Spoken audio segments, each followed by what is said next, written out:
और इधर आपको बताएं कि मामू कांजन में फरी आटे के पॉइंट पर मंजूरी होने के बावजूद आटा ना पहुंच सका। आवाम फरी आटे के असूल के लिए खुआर होती रही। आवाम का रेलवे फाटक बंद करके इंतजामिया के खिलाफ एहतजाज। इलाका थाना मामू कांजन में फरी आटे का पॉइंट मंजूर होने के बावजूद आटा मामू कांजन ना पहुंच सका।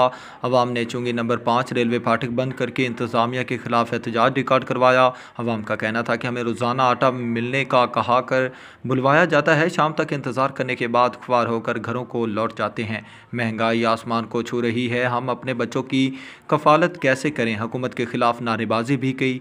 मुकामी पुलिस की मुदाखलत पर रेलवे फाटक खुलवा दिया गया। अवाम ने आला हुकाम से अपील की कि हुकूमत का ऐलान करदा फ्री आटा स्कीम की फराहमी मामू कांजन में मुमकिन बनाई जाए।